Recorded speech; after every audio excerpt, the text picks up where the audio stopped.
আমি এবাৰ আমাৰ তৰফৰ পৰা মৰম আৰু শ্ৰদ্ধা জ্ঞাপন কৰিব বিচাৰিছোঁ বিশিষ্ট সমাজকৰ্মী সুমিত্ৰা হাজৰিকা বাইদেউ।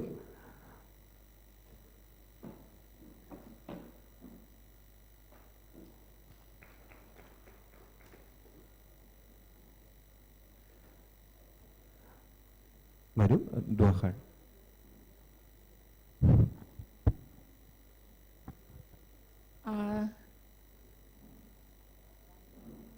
প্ৰাইম নৰ্থ ইষ্টৰ পৰিচালন সঞ্চালিকা শিক্ষাৰ নেতৃত্বত যি এক পদক্ষেপ লৈছে সেইটো মই আৰম্ভণিতে শলাগিছোঁ আৰু অভিনন্দন জনাইছোঁ।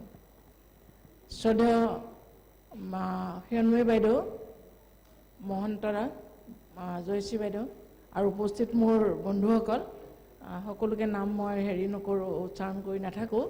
মই কেৱল এটা কথাই শিখাক ক'ম যে যেতিয়া শিখা আছাম টকত আছিলে তেওঁ মোক কেইবাটাও টক শ্ব'ত মাতিছিলে। তেওঁৰ প্ৰতিভাখিনি আমি তেতিয়াই দেখা পাইছিলোঁ। আৰু এতিয়া যেতিয়া এই আঁচনিটো হাতত লৈছে, এতিয়া শিখাৰ কাৰণে এতিয়া তেওঁলোকৰ 15 গৰাকীৰ কাৰণে এটা ডাঙৰ প্ৰত্যাহ্বান বুলিয়ে মই ক'ম। কাৰণ এই যুঁজখন অলপ বেলেগ ধৰণৰ হ'ব।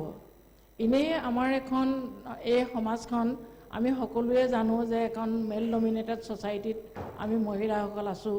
আৰু বিশেষকৈ এতিয়া এটা মিডিয়াৰ দৰে এটা আঁচনি হাতত লৈছে চেনেল, এইটো আৰু প্ৰত্যাহ্বান সন্মুখীন হ'ব লাগিব। কিন্তু মই নাভাবোঁ যে আমাৰ ছোৱালীবিলাক পিছ পৰি আছে। আমাৰ ছোৱালীবিলাক যথেষ্ট আগবাঢ়িছে। অলপ আগতে প্ৰণয় বৰদলৈ কৈ গ'ল কেইবাগৰাকীও কথা। আমাৰ অসমৰো এতিয়া যিমানবিলাক টিভি চেনেল আছে, প্ৰত্যেকটো চেনেলতে মই নিউজ এংকৰিঙে, নিউজ ৰিডাৰে হওক বা এংকৰিঙে হওক, যিয়ে নহওক প্ৰত্যেকজনী ছোৱালী, প্ৰত্যেকগৰাকী ঘোষক ঘোষিকা ইমানেই টেলেণ্টেড, মানে তুলনা কৰিব নোৱাৰে। ইজনীতকৈ এজনী কম, এজনীতকৈ এজনী কিবা তেওঁলোকৰ প্ৰতিভা কম আছে বুলি মানে বিচাৰ কৰিব নোৱাৰি। প্ৰত্যেকগৰাকীয়ে টেলেণ্টেড। আৰু তাৰ ভিতৰত শিখা এগৰাকী। আৰু শিখাই এতিয়া যি 15 গৰাকীৰ লগত লৈ লৈছে, এই মিছনটো হৈছে সাংঘাতিক। এগৰাকী দুগৰাকী লোৱা নাই, কিন্তু 15 গৰাকীক লৈছে।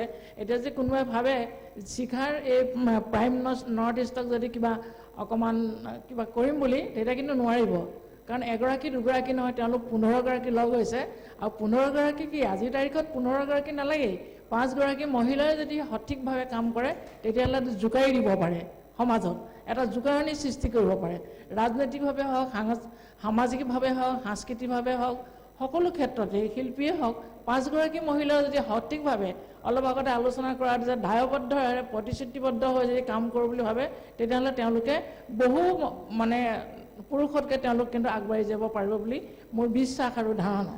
গতিকে মই বেছি দীঘলীয়া নকৰোঁ। মোৰ শুভেচ্ছা আছে, আশীৰ্বাদ আছে। আগবাঢ়ি যাওক শিখা, আৰু এই প্ৰত্যাহ্বানৰ সন্মুখীন হ'ব পৰাকৈ নিজক প্ৰস্তুতি কৰি ৰাখক, আৰু লগৰ 15 গৰাকীকো প্ৰস্তুতি কৰক। ধন্যবাদ।